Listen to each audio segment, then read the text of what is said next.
You don't need Netflix, you don't need cable. Hop on YouTube, welcome to the hood table, where we chop up local and global events vocally. You don't really wanna miss out on these conversations. Just joke a little, laugh a little, get that wine in your system, fill your glass a little, expose current events, talk trash a little. You never know, these opinions might clash a little. They addicted to the content, got them binge watching. You don't like it, then you want invited. Bet your friends watching in the house and in your job parking lot before you clock it. They don't wanna miss a second of this HT content. Everybody think they got something to say, so it's an open invitation, bring it to the table. But if you come whack, just know we ain't buying in. We gon' probably turn you back and tell you sorry, try again. Yeah, welcome to the hood table. You don't need Netflix, you don't need cable. Yeah, welcome to the hood table.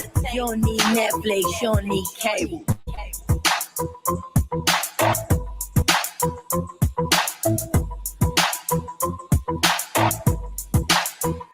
Welcome to the hood table, everybody. Come on in, come on in, come in. Welcome back, welcome back, welcome back.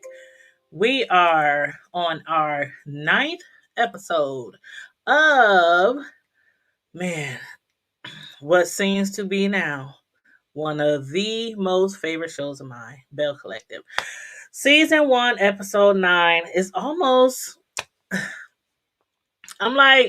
I was wondering, would there be a 10th, 11th, 12th, 15th? You know, like a lot of the other shows, they have long seasons, or if it might have a mid-season finale and come back in a month or two. But this is like the finale, episode 9. And then next episode is going to be the reunion part 1. And then I guess the week after that is going to be reunion part 2. I don't know if it'll be 2 or 3 reunions, because I kept trying to look up the episodes online, and normally shows, they have like all the episodes already listed, so you know what's ahead. But with this show, I could never know like what was the next episode going to be till it came on. So anyway, let's get into this review, and make sure you guys let me know what you thought of the finale. Again, we're reviewing Belle Collective Season 1, Episode 9, Sip and See, the finale. And make sure you like the video, share the video, and subscribe to the Hood Table if you're not already subscribed. So, and let me get another sip before I get started.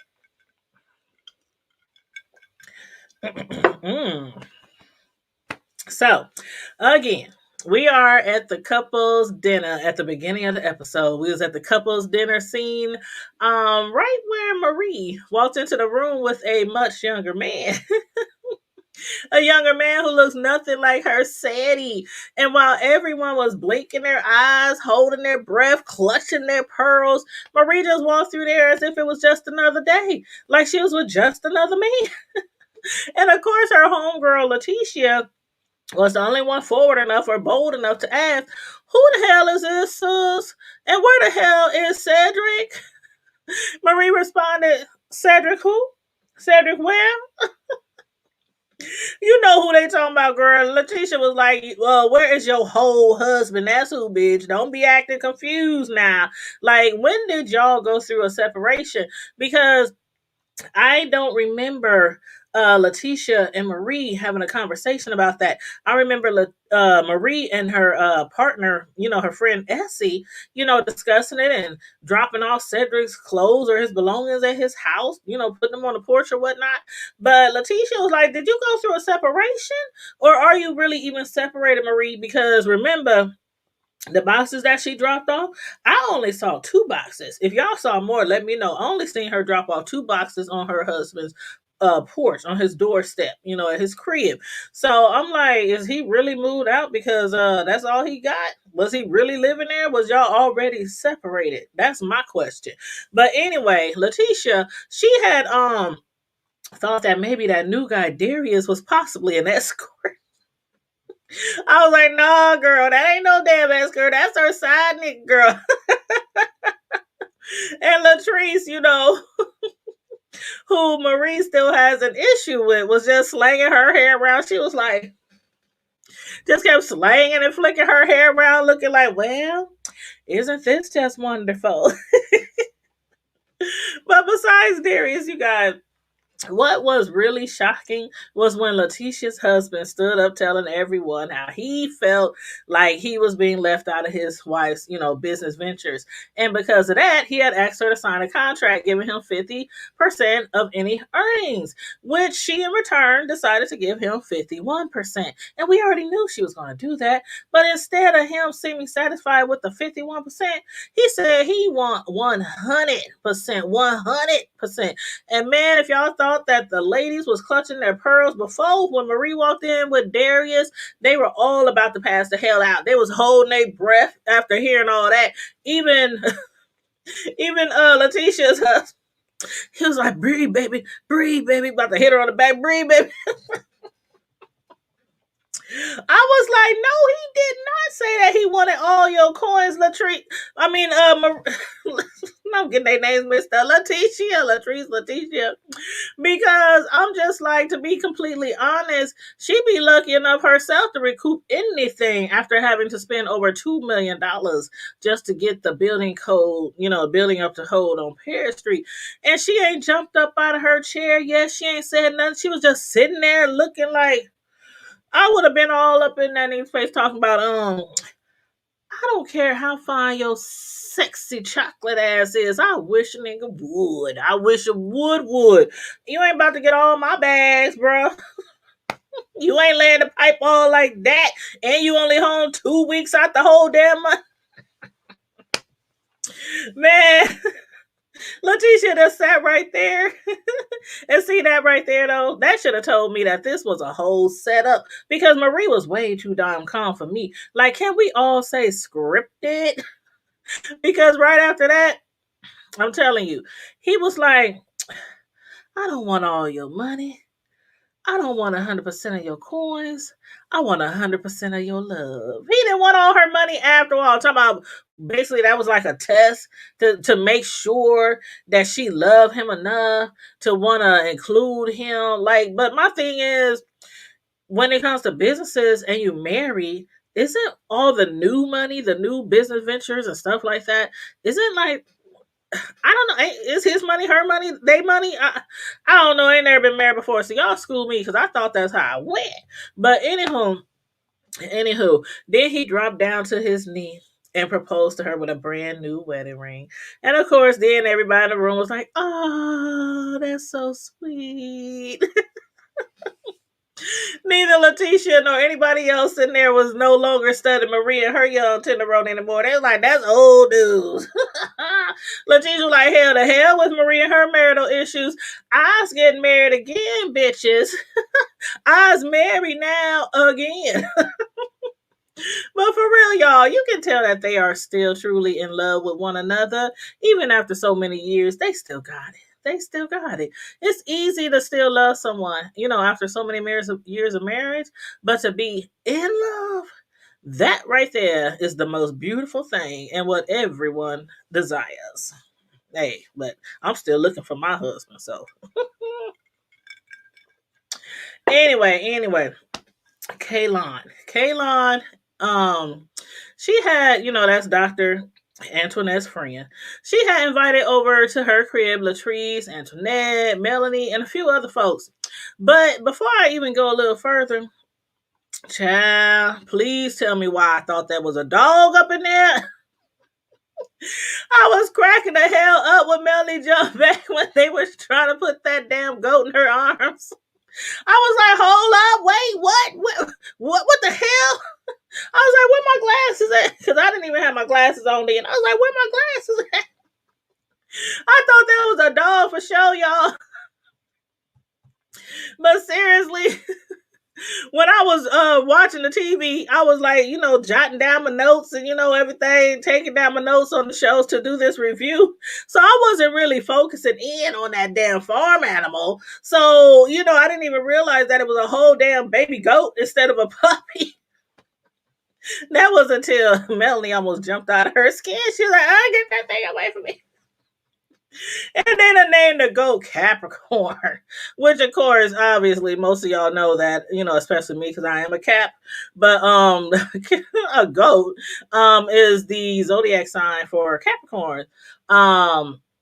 The Capricorns is represented by the mythical animal. I think they call it a sea goat or goatfish or something like that.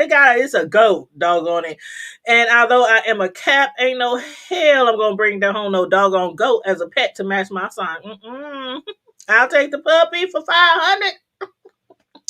But back to Latrice. I agree with her. I agree with you, girl. That is some white people shit for sure. For sure. Latrice was like, I don't play with goats, honey. I eat them. And I was like, ugh, I don't want to eat them either. I don't even want goat milk, which I heard is good. So I heard it's good, but I guess I just keep on taking people's word for it because I ain't trying to. I'll stick to the cow milk. I'll stick to the cow milk. But yeah, why the ladies were mingling, they discussed a few exciting things that were coming up. For instance, Latrice is about to have her launch party for her essential hair care line, and since Antoinette's new dental practice is opening soon, to celebrate that, she's going to throw a sip and see. Now, while those two ladies have so much to celebrate, Antoinette is extending an invitation to everyone, while on the other hand, Latrice is not inviting everyone. And we all know why. So once again, Marie will be left out of yet another event. But will she really care? Especially since she has a new love interest that is paying her more attention than her own husband has been. I doubt she even cares. But with Antoinette opening, about to open this multi-million-dollar dental practice, what else is it going to take? I mean, how much coddling and motivation from her peers does she need to feel good about what she's doing? Like every time we turn around, we hear Antoinette griping about not feeling so sure that, she's doing the right thing. And I'm just like, maybe you should have thought of all that before maybe putting the wiring and electrical units in, or maybe before they started installing the insulation and ducts. But instead, weeks away from opening, every time she even thinks about the dental practice, she damn near comes to tears, and not tears of joy.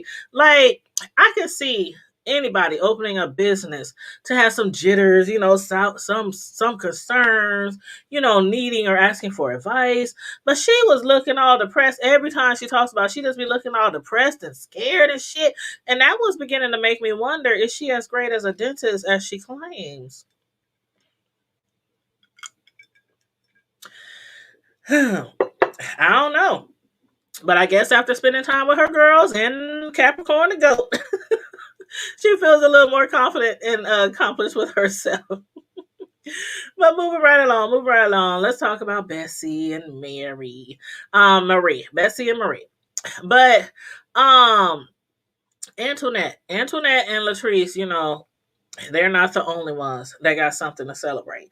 Marie and her friend and business partner Essie finally had the grand opening and ribbon cutting for their new mental health facility. And while there were many people there to help them celebrate, one of them was not Marie's husband. Once again, her new love interest Darius was her special guest. And I'm starting to wonder, how long has this Darius been so special?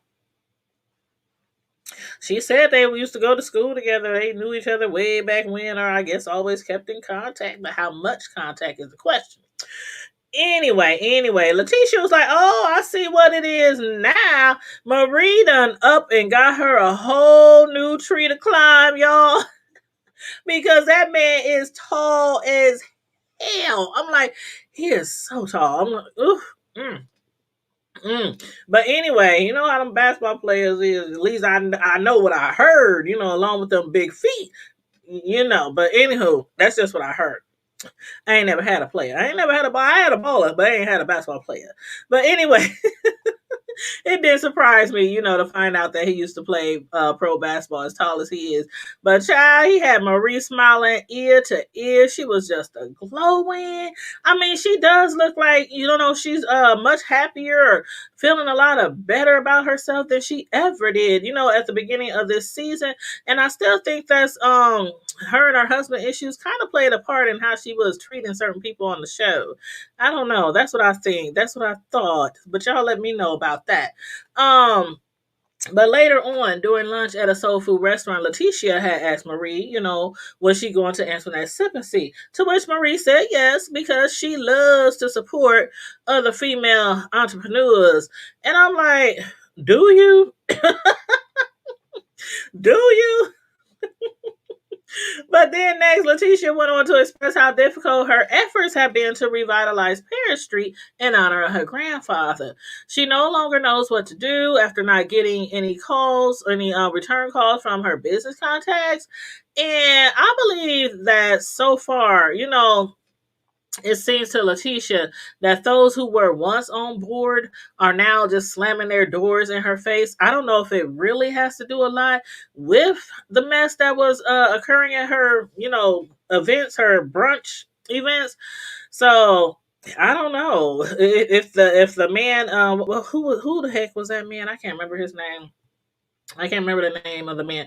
But anyway, he had said that he wanted to back out, but then he was like, "Oh, I gave my word," and the councilman. I can't remember his name, but he was the councilman, and he said, "But I gave my word, and I gave Tamper my word, that I would help." But now she's crying and everything, saying basically ain't nobody helping her.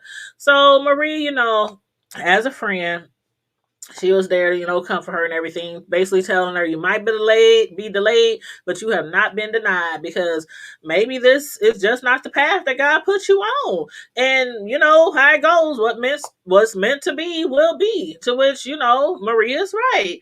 And y'all, for Maria to be so doggone mean at times, she can sure be encouraging when need be, huh? But yeah, she made her friend feel a little better about herself. But anyway, let's discuss Tambra Cherie and her ex Damon.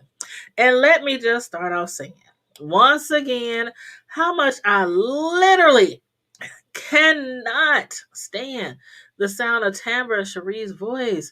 And it's not just me. I done seen people complain about her voice on blog after blog after blog, okay?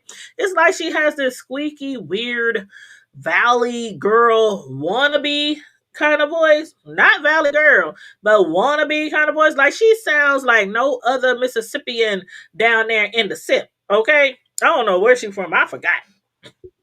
I don't know where she from, but she definitely can't be raised in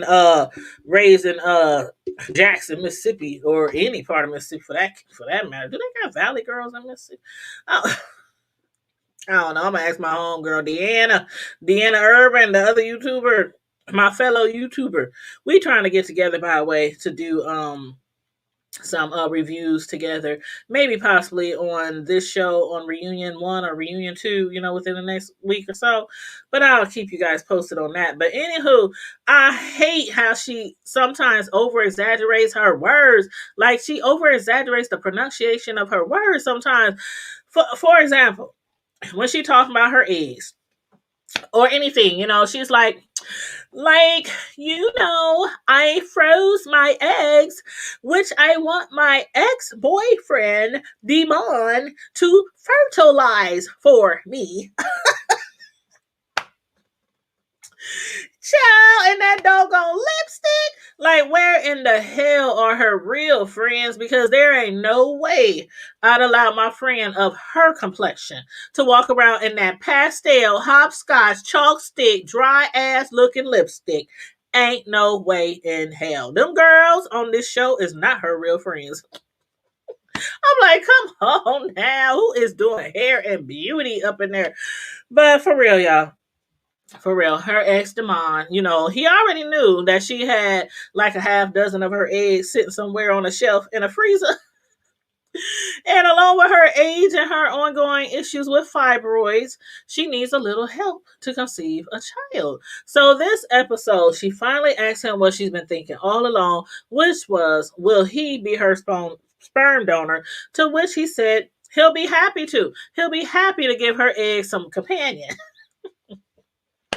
But was y'all not as convinced as I was at his response?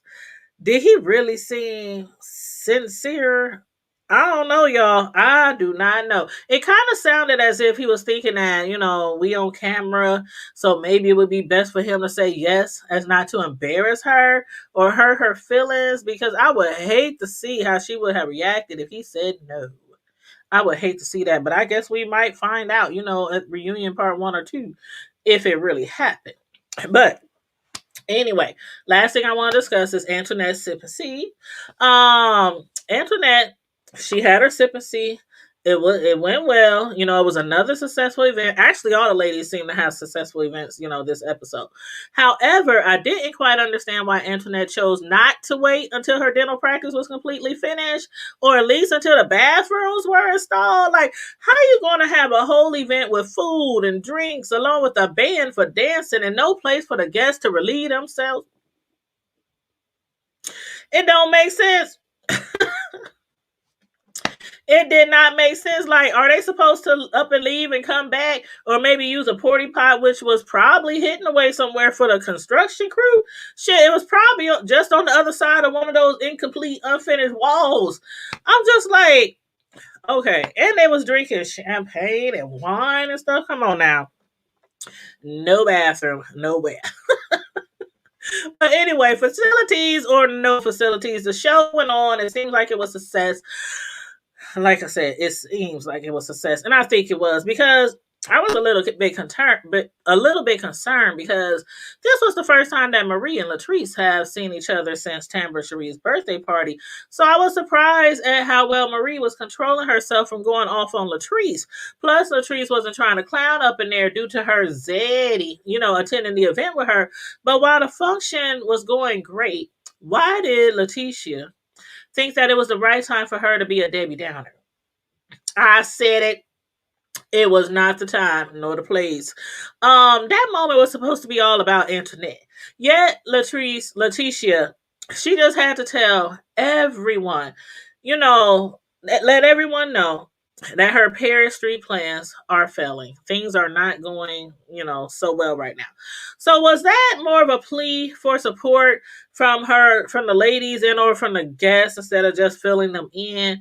And if it was, maybe, just maybe, they'd be a little more supportive of her if she was to keep her friend Marie on a leash. I don't know. Y'all let me know how y'all felt about that. But anyway, kudos to Latrice for stepping up and out to be the bigger person. Because at first Marie was like, why the hell is this bitch grabbing me by the hand when I'm over here trying to make boss moves? You know what I'm saying? Marie, she is so much older than her. So much older. So shouldn't she have been the one holding out the olive branch to Latrice in the first place? I don't know. I mean, I think so. Because after all, it was Marie who started all that shit in the first place, right? Knowing that she wouldn't have appreciated someone doing the same thing to her regarding her business, especially since Marie told Latrice that Latrice reminds her of her younger self. Like, if you a boss, as you say, and I don't just mean in the sense of owning a business, but if you're a boss, then boss up, and that includes taking accountability for your actions, which she seems not wanting to do until Latrice grabbed her by the hand during the event. So Marie, she needs to stop acting immature, disrespectful. Like, one minute you love to support your fellow black female entrepreneurs, and then the next second you're trying to embarrass the hell out of one who's continually trying to grow their business. You know what I'm saying? So y'all let me know about that, because I don't know. Let me know. Am I right? Am I wrong? Y'all let me know about how I feel about that. But let me know also if you think Marie was being sincere in her apology to Latrice. Because how you gonna say, okay, I did maybe act inappropriately at the brunch, but then turn around and be condescending, telling Latrice that still don't mean that you should have gotten up as upset as you did.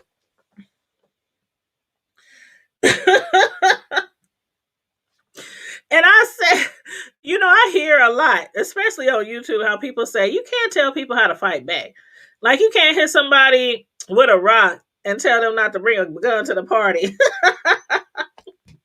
So how she gonna tell her I can get all upset about this wig that I wasn't happy with and just embarrass her in front of the whole group of people? But Latrice had no right to get upset at her actions. So I don't know. I don't know. Like for instance, had Latrice or anyone else said something like, at an event where a lot of people are, said something like their loved one was being cared for at one of Marie's facilities, but they were beaten and abused or assaulted. And not only said that, again, saying it in front of people who Marie could potentially, make some boss moves with. Okay? So yeah, Marie, she don't like this type of preaching. But hopefully she will do better. Hopefully she will do better. But I believe I saw them addressing that. I think it was it Antoinette? I think Antoinette was the one who was addressing it at the reunion. So I cannot wait to see the reunion Friday and review that with y'all. So make sure y'all all caught up so y'all can watch the reunion part 1 this Friday. And again, make sure you like the video, share the video, subscribe to the Hood Table if you're not already subscribed, and also follow us on Facebook, IG, Twitter, Stereo, and thehoodtable.com. And on that note, everybody, stay safe, be blessed, always remain vigilant, and don't forget to keep it hood. Bye.